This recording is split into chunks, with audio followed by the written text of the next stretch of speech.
E é legal, você usou o termo desenvolvimento, né? Que é pro fundo, o mérito, que é o FII. MFI 11. Me explica, por favor, o que configura um fundo imobiliário voltado para o desenvolvimento, o contraste disso com outros tipos de FIIs. Eu acho, me fala se eu estou correto também em assumir que essa tese de cemitérios também segue uma linha de desenvolvimento. Claro que você vai entrar, vai reformar, vai melhorar o lugar. Uhum. Então, explicar um pouquinho o que é essa questão do desenvolvimento e comparar com os outros FIIs, por favor. Tá. Então, quando montamos lá em 2012 o Mérito Desenvolvimento, acho que foi o primeiro fundo de desenvolvimento listado em bolsa, voltado mesmo para a pessoa física, né? E o que significa, né, esse fundo de desenvolvimento, né? A gente compra um imóvel e faz uma benfeitoria, tá? Então, essa benfeitoria pode ser só uma reforma, pode ser uma pequena ampliação, ou pode ser, de fato, demolir o imóvel e construir um novo, tá? Então, esse fundo ele tem a política de investimento de obter retorno a partir disso, né? A gente identificar um imóvel que a gente pode melhorar ele, seja construir um novo e colocar ele no mercado de novo, tá? Então, um exemplo simples que eu sempre acabo dando é aquele exemplo que a gente compra um terreno, gastou mais ou menos 50 mil reais naquele terreno, a gente investe uns 50 mil para construir uma casa, e depois você vende esse terreno mais a construção por 200, e com isso a gente acaba tendo um lucro de 50 mil. Tá? Então o fundo distribui esses 50 mil como dividendos para o fundo, e os outros 150 mil, que era o nosso capital, reinveste em novos projetos. Então é assim que o Mérito Desenvolvimento ele foi desenhado, né? Foi concebido, e é assim que a gente opera ele. Né? Eu acho que a gente pode até aproveitar esse gancho, então, para falar sobre o modelo, a Mérito, enquanto também atuando nessa frente de construção, de incorporação, né? Quando você fala, compramos por 100 ou por 50, a gente investe, coloca 50 ou 100 ali para reformar. Quem são os parceiros que fazem esse trabalho, que custa aí os 50 mil da reforma? Isso é do grupo, é contratado? Qual que é essa relação? Quando a gente iniciou o fundo, praticamente 100% dos nossos projetos eles eram realizados com parceiros. Então, a gente acabava sendo um investidor financeiro desses projetos, e a gente tinha uma incorporadora, uma consultora que acabava executando, e fazíamos esse trabalho em duas mãos. Conforme a gente foi evoluindo, o fundo embaixo dele foi constituindo a sua própria incorporadora e construtora. Tá? Em 2016 que a gente fundou essas duas empresas, que é a Mérito Realty e a MTO Engenharia. São duas empresas que fazem parte do patrimônio do fundo, que é um ativo dos cotistas, né? Uhum.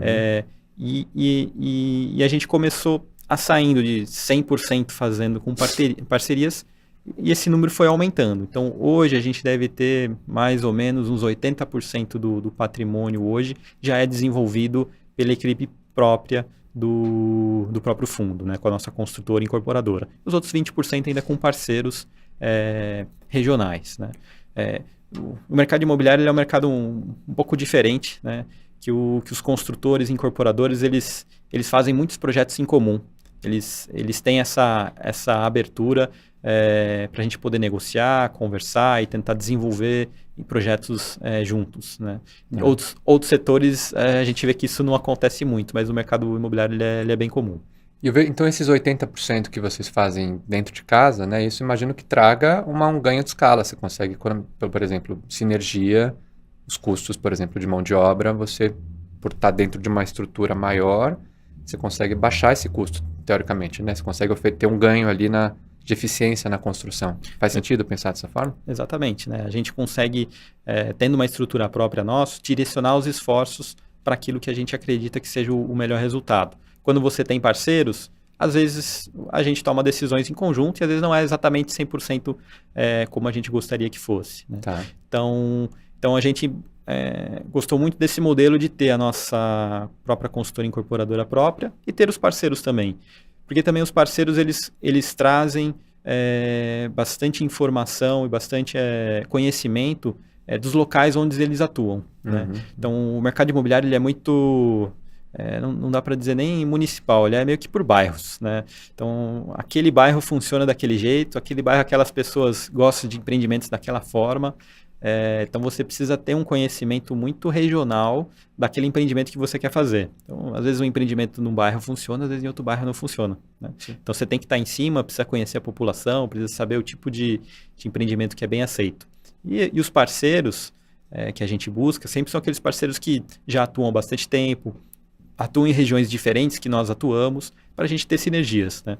A gente consegue um pouco da tecnologia deles, de como eles atuam naquela região, e a gente fornece um pouco da nossa tecnologia de construção, de como conduzir os negócios, que um pouco da nossa profissionalização, né? Acabamos sendo um fundo listado, auditado. Às vezes nossos parceiros não estão 100% na mesma velocidade de arrumação como a gente, né? Então a gente troca um pouco de experiência, então tanto bom para nós quanto para o parceiro também. Tá. Você fala então desse caráter mais regional, enfim, essas técnicas de construção e tal.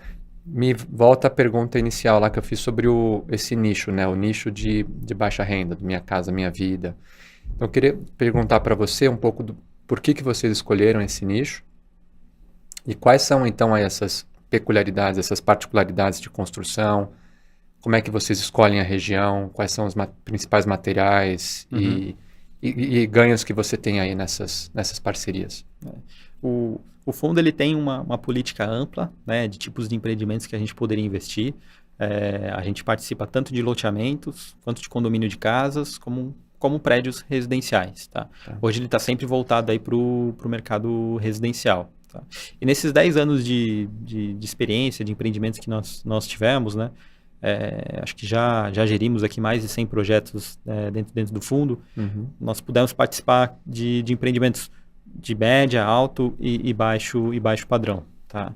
E os empreendimentos que acabam tendo uma maior recorrência, sofrem um pouco menos nos ciclos, acabam sendo os projetos de baixa e média renda.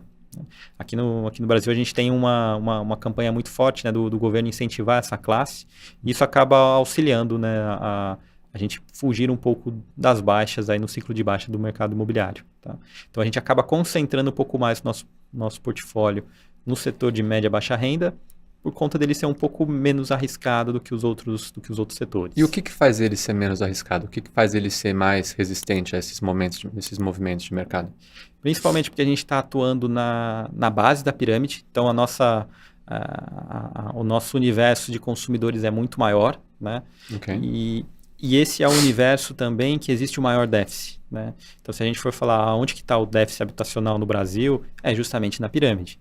O pessoal da pirâmide, de certa forma, mora muito mal, né? Então, ele quer sair o mais rápido possível do quarto-sala que ele mora, né? Morar para uma residência onde ele já tem um espaço melhor, arrumado, que ele não pague aluguel, né? Então, o fato dessa base ser maior e tal, o déficit, eu acho que é onde que a gente tem essa melhor relação ali de risco-retorno. E tem alguma estatística sobre esse déficit habitacional no Brasil?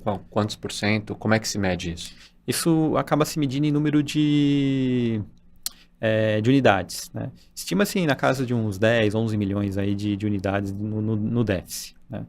Ou seja, tem 10 ou 11 milhões de famílias que não moram nos lugares onde deveriam morar, onde poderiam morar. E às vezes tem locais que fazem um tipo de métrica, outros tipos de estudo, mas normalmente é mais ou menos nesse nível que dizem que existem de pessoas famílias, né, que moram em residências não próprias para morar, né? Então seriam barracos ou locais onde a pessoa não está nas condições ideais dela morar. Então esse é um número que tem diversos institutos que acabam fazendo essa pesquisa, e eles usam essa métrica. A pessoa mora num local que ele consegue ter todas as facilidades que uma família deveria ter, né?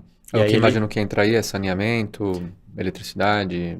Saneamento e sair daquele quarto-sala, né? Que às vezes a cozinha e a sala é tudo no mesmo cômodo. Sim. Né? Então você ter pelo menos um espaço um pouco mais confortável para você ter uma família, né?